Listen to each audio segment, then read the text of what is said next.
tarde, tudo bem com vocês? Eu sou a professora Mariana de Geografia e hoje nossa aula está dividida em 3 momentos. Primeiro momento, correção da atividade anterior. Segundo momento, continuação do conteúdo, né? Vamos, iniciar um conteúdo novo de cartografia, bem importante. E no terceiro momento, vocês devem responder a atividade que eu deixei no grupo. Também é importante salientar que a avaliação diagnóstica começou ontem, então entrem no Conecta aí, tentem responder, tá certo? E as dúvidas devem ser perguntadas a nós professores. Então, gente, a correção da atividade vai iniciar agora. O vídeo que eu passei na última semana ajudou vocês a responderem, não é isso? Então, vamos lá começar? Primeira questão. A sociedade transforma a natureza e produz o espaço geográfico por meio da ou do? Por meio do interesse, por meio do trabalho, por meio do investimento ou por meio da capacidade criativa? A, B, C ou D. Então, nós marcaríamos a letra B, que é por meio do trabalho. Ou seja, a sociedade vai transformar a natureza e produz espaço geográfico por meio do trabalho. Não é isso? Foi isso que eu expliquei para vocês também na última aula. Na segunda questão, nós temos, de acordo com as atividades econômicas, completa a tabela abaixo. Então, vocês iriam observar o que eu falei na última aula no vídeo e iriam completar a tabela. O que é extrativismo, indústria e prestação de serviços? Extrativismo vai ser a extração de matérias-primas diretamente da natureza, como a madeira, minérios, frutos e entre outros. O que seria a indústria? É a fabricação ou transformação de produtos por meio da utilização das matérias-primas. E, por fim, o que são prestação de serviços? Vai ser a oferta de serviços especializados, como tecnologia, educação, lazer, saúde e beleza. Por exemplo, um salão de beleza está ofertando um serviço, o professor oferta seu serviço, e assim sucessivamente. Terceira questão. O trabalho tem 2 divisões. Quais são elas? Nós vimos no vídeo que o trabalho tem 2 divisões. Letra A, divisão social e divisão individual. Letra B, divisão social e divisão trabalhista. Letra C, divisão social e divisão territorial. Ou letra D, divisão trabalhista e divisão territorial. Então, vocês iriam marcar a letra C, de divisão social e divisão territorial, porque a divisão social tem a ver com realmente as pessoas, né, que fazem parte daquele trabalho, com os seres humanos, e como é dividido esse trabalho por estas pessoas. E já a divisão territorial mostra como o trabalho é dividido no espaço geográfico, ok? Então, vocês marcariam a letra C.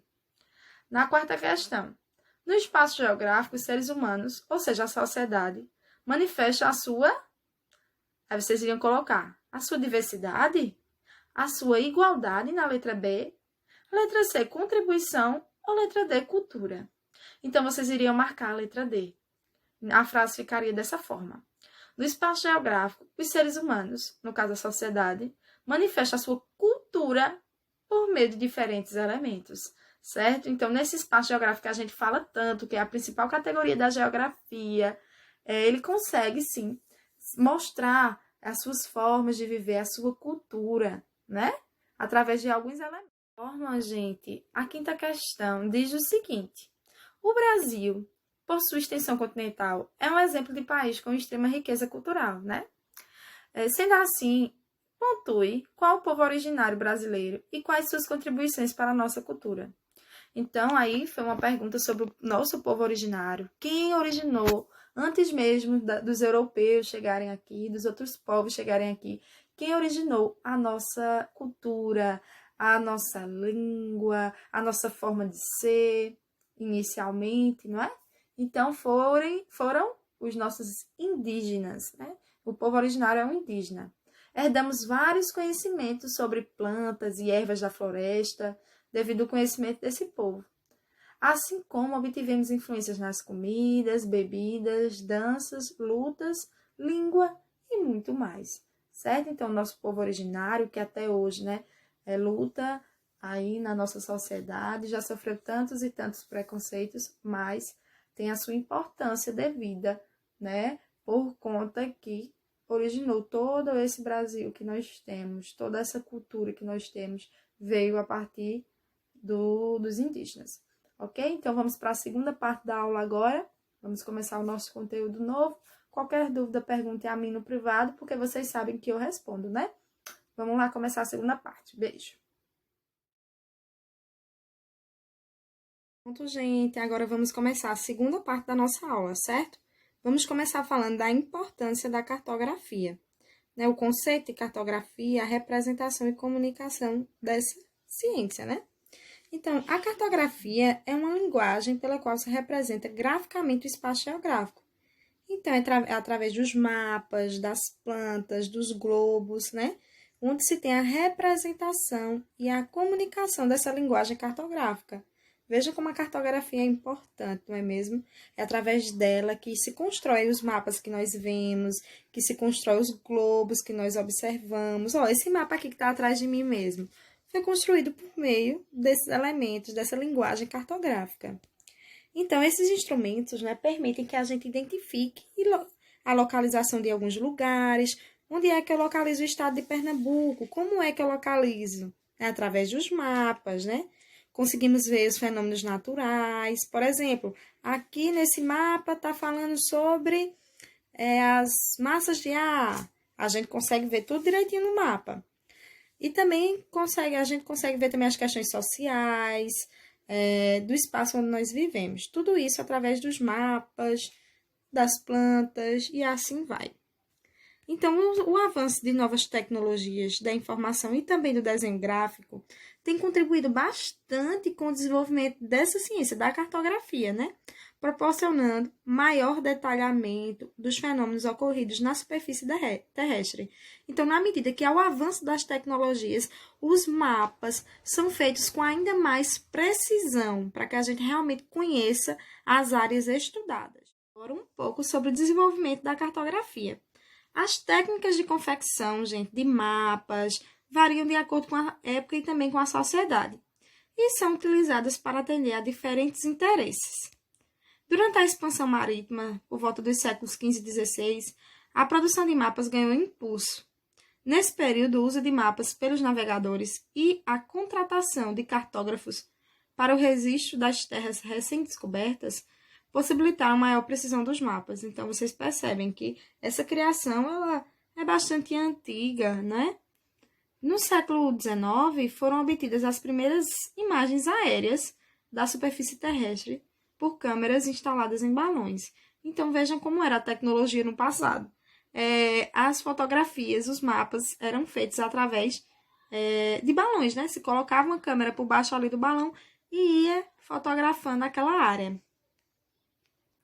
No entanto, a cartografia e a tecnologia, né, veio ajudar nesse sentido. Ao longo da história, o desenvolvimento científico e tecnológico vem auxiliando a modernização da cartografia, como as representações realizadas por sofisticados programas de computador. Então, percebemos que várias ferramentas tecnológicas são utilizadas em conjunto para auxiliar a confecção de representações cartográficas. Então, por exemplo, o sensoriamento remoto, onde há imagens e informações da superfície terrestres obtidas à distância por sensores. Então, o sensoriamento remoto, gente, quer dizer o quê? Que à distância nós conseguimos informações e imagens de determinados locais. Isso se fez, né, através de fotografias aéreas, né, através de imagens obtidas por câmeras instaladas em aviões, em drones e assim sucessivamente. Também por imagens de satélites, né, onde essas imagens elas são captadas através da órbita da Terra, né? Então, vocês perceberam que através do sensoriamento remoto, ou seja, das imagens coletadas remotamente, se tem um desenvolvimento nessa cartografia, nos mapas, eles acabam ficando mais precisos, mais claros e nítidos. Então, a gente vai ver um pouquinho sobre os usos da cartografia. Percebemos que atualmente há um amplo acesso a esses mapas, devido à tecnologia, devido aos computadores, tablets, celulares e, óbvio, né, o acesso à internet. Sabemos também que os mapas eles podem ser divididos em dois objetivos, né? Com dois fins específicos, que é o pessoal e o estratégico.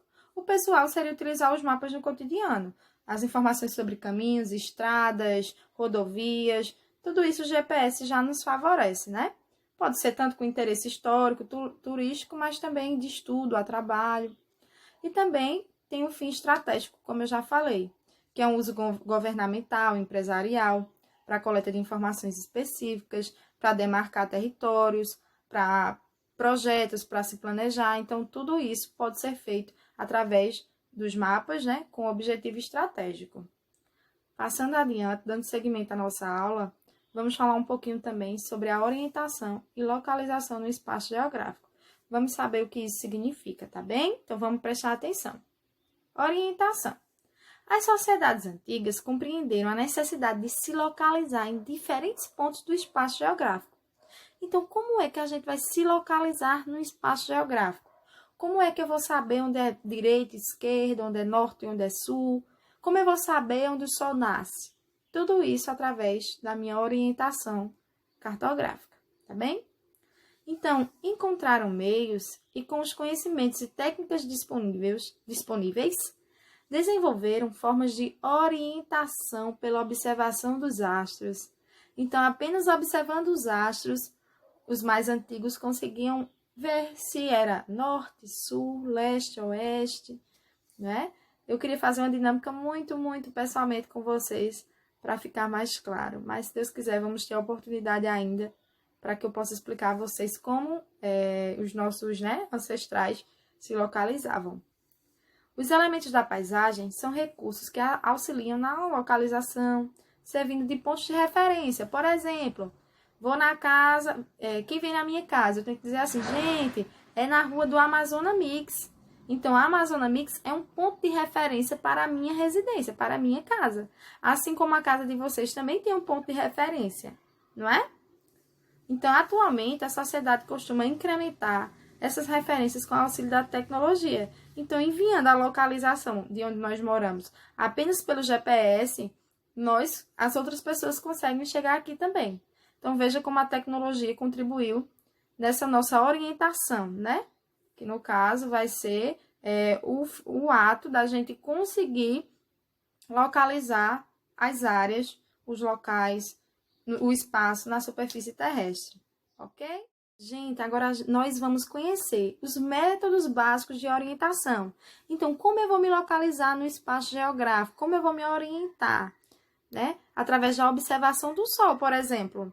Com base nos pontos onde o Sol nasce e se põe, foram determinadas as direções cardeais, ou seja, onde é norte, onde é sul, onde é leste e onde é oeste. Tudo isso nós observando o Sol, conseguimos saber, certo?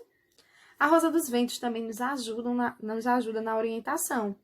A Rosa dos Ventos é uma figura, né, que ela é usada para identificar as direções cardeais e as direções colaterais também. Norte e sul, leste e oeste são os cardeais.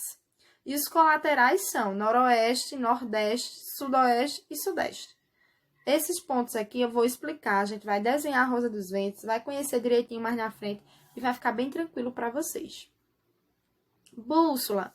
A bússola é um instrumento, né, de uma agulha magnética, sempre alinhada na direção norte e sul, montada sobre uma rosa dos ventos.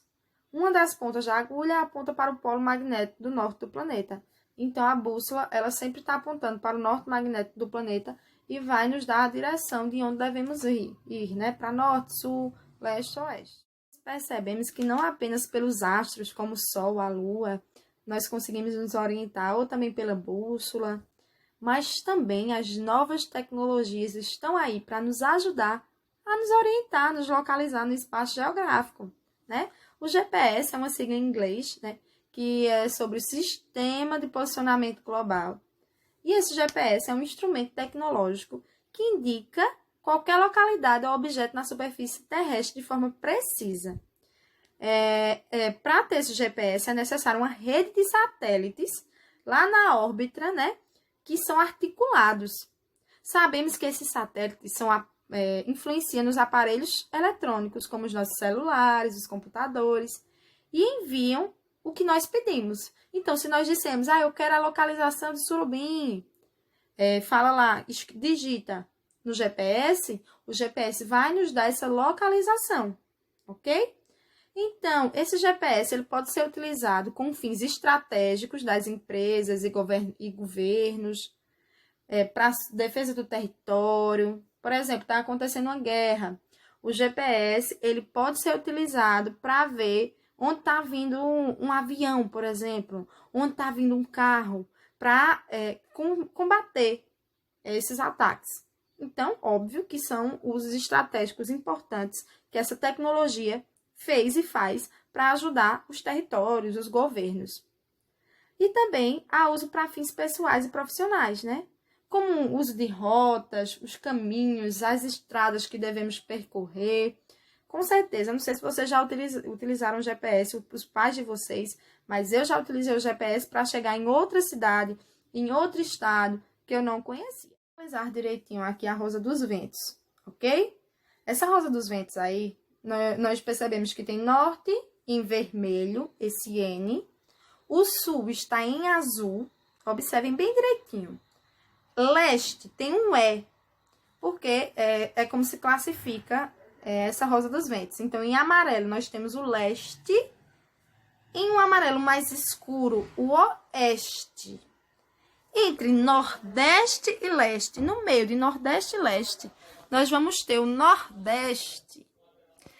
Entre o leste e o sul, nós vamos ter o sudeste.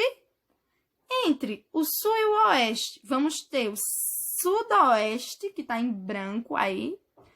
E entre oeste e norte, vamos ter o noroeste. Então, são os pontos cardeais, que são norte, sul, leste e oeste. E os colaterais, que está em rosa, é o nordeste. Em rosto, o sudeste. Em branco, o sudoeste. E em verde, o noroeste. Beleza? São os pontos cardeais e os pontos colaterais. Vamos conhecer as coordenadas geográficas, certo? Essas coordenadas são um conjunto de linhas imaginárias medidas em graus que determina a localização exata de um ponto da superfície terrestre. No próximo slide eu vou mostrar para vocês como é uma coordenada geográfica. Como vocês já sabem, são linhas imaginárias, mas que são desenhadas no mapa para facilitar a visualização, ok? Então, essas linhas imaginárias são divididas em paralelos, que são linhas horizontais, dessa forma aqui, ó, deitadinhas, que circundam o nosso planeta, dividindo ao meio, em hemisfério norte, a parte de cima do nosso planeta, e hemisfério sul, a parte de baixo do nosso planeta. E qual é o nome do principal paralelo que nós temos, Mariana? A linha do Equador, que corta o planeta ao meio e divide em norte e em sul, ok? Vamos falar agora sobre os meridianos. Meridianos são linhas verticais, ou seja, em pezinhas, traçadas a partir dos polos que dividem o planeta em hemisfério leste, à direita, e oeste, à esquerda. E, claro, a linha principal, o meridiano principal que nós temos é o meridiano de Greenwich, que divide a Terra ao meio de forma... Tem dois nomezinhos muito importantes para vocês saberem também, que é latitude e longitude. Preste atenção no que a professora vai falar agora. Latitude é a distância de qualquer ponto na superfície terrestre até a linha do Equador. Claro, relacionada ao paralelo, porque o principal paralelo da Terra é a linha do Equador. Vou repetir. A latitude é a distância de qualquer ponto da superfície da Terra até a linha do Equador. Beleza? E o que é longitude? É a distância de qualquer ponto da superfície da Terra até o meridiano de Greenwich, que é o principal meridiano que nós temos. Então, esses são dois conceitos, latitude e longitude. Tem a ver com a distância de qualquer ponto da superfície da Terra até o paralelo, que é a latitude, né? É a linha do Equador. E a longitude vai ser relacionada ao meridiano de Greenwich. Vou mostrar a imagem para ficar mais fácil para vocês. Então, vou mostrar, através dessa imagem, o que eu acabei de dizer para vocês, certo? Do lado esquerdo, nós observamos as coordenadas geográficas, né, as linhas imaginárias. Porém, observamos uma linha imaginária muito importante, que é o principal paralelo. corta o centro da Terra, que é a linha do Equador. Observem aí direitinho. Ela tá tracejadazinha com espaços e vocês conseguem ver, linha do Equador. E aí temos o nome latitude. Por quê? Porque é a distância de qualquer ponto da superfície da Terra até a linha do Equador. Ok? Dá para entender? E não podemos esquecer que essa linha do Equador divide dois hemisférios, que é o hemisfério norte e o hemisfério sul. O hemisfério norte fica na parte de cima e o sul na parte de baixo. Ok? Agora vamos aprender a questão dos meridianos, né? Os meridianos são as linhas verticais, ou seja, as linhas em pezinhas. O principal meridiano está no centro, tracejado, se chama meridiano de Greenwich. E, claro, a longitude vai ser a distância de qualquer ponto até o meridiano de Greenwich, medida em graus, como vocês podem ver aí. O meridiano de Greenwich vai dividir a Terra em mundo oriental, do lado direito de vocês, aí do vídeo, e ocidental, do lado esquerdo do vídeo. Oriente e Ocidente. Ou seja, leste para a direita e oeste para a esquerda. Beleza? Queridos, dúvidas, podem ir no privado, que vocês sabem que assim que possível eu respondo. Beijo a todos.